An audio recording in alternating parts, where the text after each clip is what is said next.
Hello friends, आज हम बात करने वाले हैं आपके फिजिक्स के बहुत ही ज़्यादा इंपॉर्टेंट टॉपिक के बारे में। तो टॉपिक है आपका विभव मापी। टॉपिक क्या है? विभव मापी।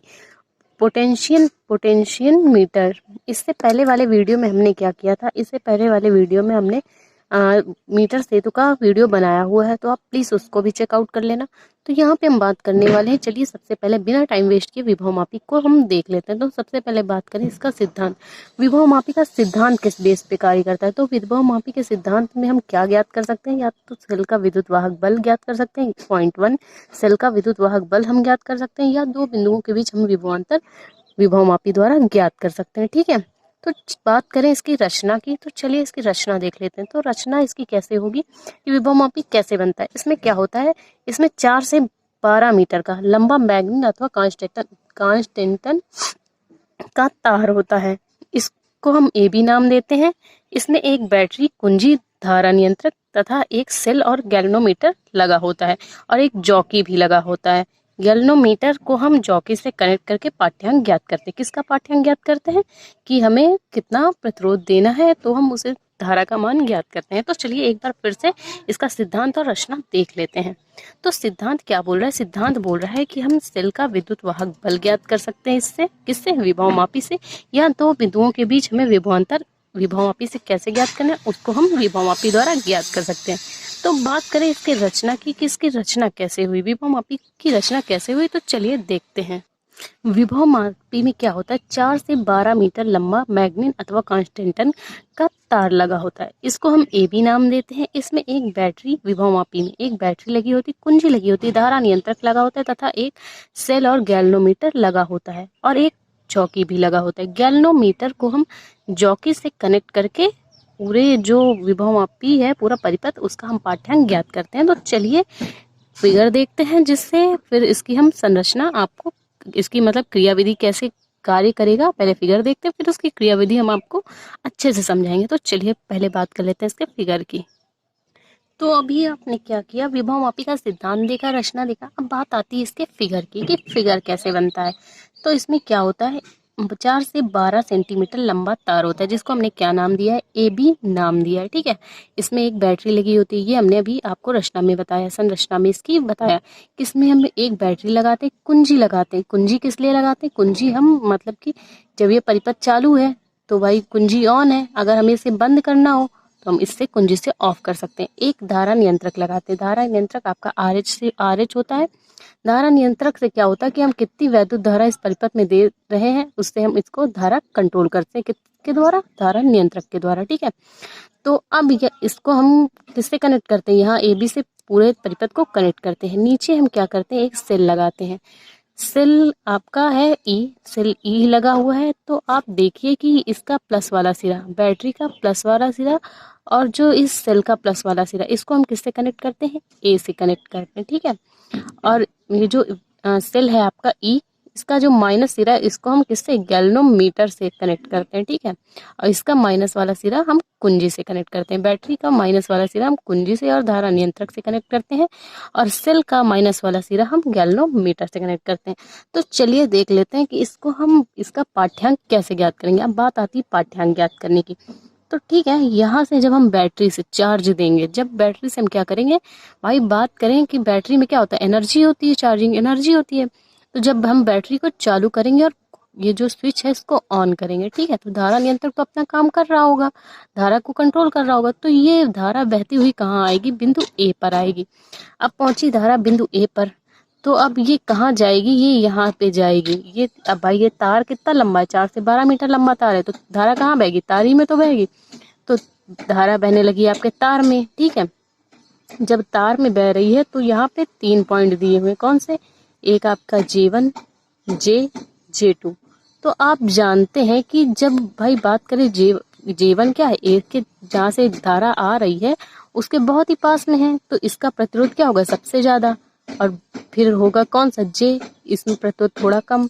J2 थोड़ा और दूर है तो उसमें और कम। अगर हम यहाँ पे इसका पाठ्यांक ज्ञात करें तो क्या हो जाएगा? प्रतिरोध और भी ज्यादा कम होगा। ठीक है, तो अब बात करें इसमें सेल। तो बात करें यहाँ पे, जब आपने देखा कि यहाँ पे J1 का प्रतिरोध ज्यादा है, तो क्या होगा कि हम जब विद्युत वाहक बल का मान ज्ञात करेंगे तो J1 पर ज्यादा होगा। जे पर और कम होगा, और J2 पर क्या होगा, और भी ज़्यादा कम होगा। तो चलिए इसको ना ध्यान दीजिए। अब आइए बात करते हैं सेल की। अब आए हम सेल पे। अब भाई सेल का हम जो प्लस वाला सिरा है वो ए से कनेक्ट करते हैं, और माइनस वाला सिरे को हम कहाँ से, गैल्वेनोमीटर से कनेक्ट करते हैं। तो अब चलिए गैल्वेनोमीटर क्या होता है पहले बात करें। आपने देखा होगा इन्वर्टर पे गैल्वेनोमीटर कुछ ऐसा, इन्वर्टर पे देखा होगा कि कुछ इस तरह का एक ग्राफ बना होता है कि जब हम बटन ऑन करते हैं तो वो ग्राफ, जैसे लाइट आती है तो ग्राफ कहाँ पे पहुंचता है ये हम देख सकते हैं। तो अब क्या होता है कि जब हम इसके एक सिरे को गैल्वेनोमीटर से कनेक्ट करेंगे, ठीक है, फिर हम इसको, इसका जो एक, इसमें दो सिरे होंगे, एक प्लस वाला एक माइनस वाला। प्लस वाले सिरे को हम क्या करेंगे, जॉकी, जॉकी कुछ इस टाइप की होती है, पेन की तरह होती है, उसको हम जॉकी से, प्लस वाले सिरे को जॉकी पे कनेक्ट करेंगे। ठीक है, तो ये तार हो गया जिसमें प्रतिरोध J1 पे ज़्यादा, J पे उससे कम, और J2 पर उससे कम। फिर हम जॉकी लेंगे, जॉकी को सबसे पहले कहाँ पे स्पर्श कराएंगे, J1 पे स्पर्श कराएंगे। तो आप देख सकते हैं कि जब हम J1 पे स्पर्श कराएंगे तो मान लेते हैं कि ये जो इसकी सुई है, जब भाई ये जॉकी से ही कनेक्ट है, ये गैल्वेनोमीटर हो गया, ये आपकी होगी जॉकी। तो जब भाई हम यहाँ पे J1 पे स्पर्श कराएंगे तो क्या होगा कि जो सुई होगी, यहाँ पे एक सुई बनी होती है, ऐसे करके सुई बनी होती है, वो शून्य पर रहती है सबसे पहले। तो हम कहाँ पे जब J1 पे स्पर्श कराएंगे तो वो कुछ इस तरह घूमेगी, किधर घूमेगी, इधर घूमेगी। ठीक है, तो मतलब इसका विक्षेप इस साइड होगा। फिर बात करें, पहले तो हमने इसमें, फिर इसका पाठ्यांक J1 का पाठ्यांक हम ज्ञात कर लेंगे। ठीक है, फिर हम क्या करेंगे, इसी जॉकी को हम J पर फिसलाएंगे। ठीक है, J पर फिसलाया तो J पर तो शून्य की स्थिति बनी हुई है, तो J पर शून्य की स्थिति रहेगी। फिर भी J पर जब शून्य की स्थिति है तो कोई भी विक्षेप नहीं होगा। फिर हम J2 पर फिसलाएंगे, J2 पर फिसलाएंगे तो J2 की सुई किधर जाएगी, ये वाली सुई इधर पहुंच जाएगी, कि मतलब विक्षेप इधर आ जाएगा। लेकिन J1 और J2 पर तो विक्षेप होगा, लेकिन J एक ऐसा पॉइंट होगा जहां पे विक्षेप नहीं होगा, क्योंकि J 0 की स्थिति में। ठीक है, तो अब क्या होगा कि जब हम J1 पर फिसला रहे हैं तो ये धारा जो अभी तक इधर जा रही थी वो गैल्वेनोमीटर से और जॉकी से होती हुई किधर आ जाएगी, सेल से आती हुई फिर से वापस इसी दिशा में जाएगी।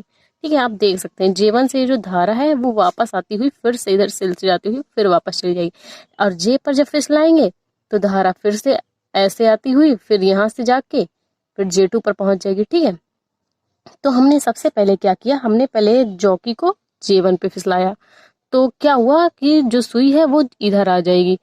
फिर J पर फिसलाएंगे तो शून्य की विक्षेप, तो J एक ऐसा पॉइंट होगा जहां पे विक्षेप नहीं होगा। ठीक है, तो चलिए आगे देखते हैं इसकी रचना। तो आप जानते हैं हमें क्या करना था, सेल का विद्युत वाहक बल ज्ञात करना था और दो बिंदुओं के बीच विभवांतर ज्ञात करना था।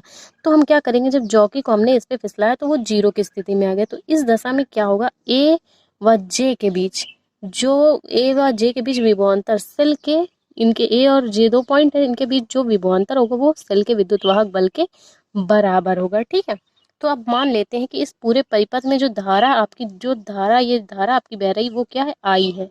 इस पूरे परिपथ में धारा I बह रही है, और जो तार की 1 सेंटीमीटर लंबाई का प्रतिरोध रो है। मतलब A से J तक हमें ज्ञात करना है, A से J ही तक तो शून्य की स्थिति आई है, तो इसकी लंबाई L है, और इसका इसमें जो प्रतिरोध कार्य कर रहा है वो आपका रो है। ठीक है, तो अगर इसकी लंबाई L और प्रतिरोध आपका रो कार्य कर रहा है, तो जो विभव प्रवणता, जो विभव पतन हो रहा है, विभव तो घट रहा है, तो विभव प्रवणता K इज इक्वल टू क्या हो जाएगी, वैद्युत धारा गुणे 1 सेंटीमीटर पर प्रतिरोध। तो यहाँ पे धारा को हम किससे डिनोट करते हैं, धारा को I से, और प्रतिरोध आपका क्या है, प्रतिरोध आपका रो है।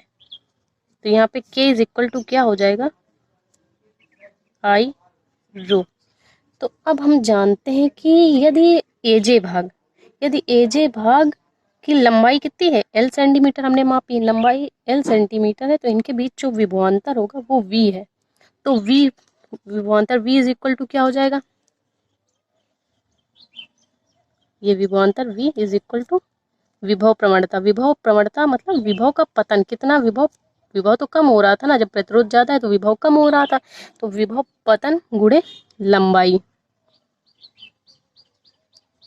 अब बात करें विभव प्रवणता की, तो हमने यहाँ पे विभव प्रवणता निकाली, ये क्या थी, विभव प्रवणता को हम किससे डिनोट करते हैं, K से डिनोट करते हैं। तो ये क्या आई थी, ये आई थी आपकी विभव प्रवणता को हम K से डिनोट करते हैं, तो K is equal to L। तो V इज इक्वल टू क्या आ गया, K इंटू L।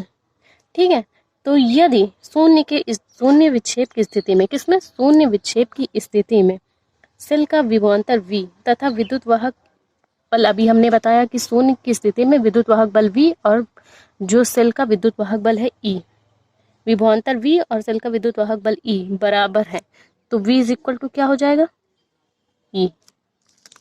तो ये हम जानते हैं V इज इक्वल टू क्या होता है, E। तो E इज इक्वल टू क्या हो जाएगा, जब V is equal to K into L, E is equal to क्या हो जाएगा, K L। ठीक है, तो ये फॉर्मूला आपका आ चुका है विभवांतर और विद्युत वाहक सेल और लंबाई और विभव प्रवणता के बीच। तो आई होप आपको ये विभव मापी समझ में आया तो प्लीज वीडियो को लाइक और हमारे चैनल को सब्सक्राइब करें। Thank you for watching this video. मिलते हैं इसके नेक्स्ट टॉपिक।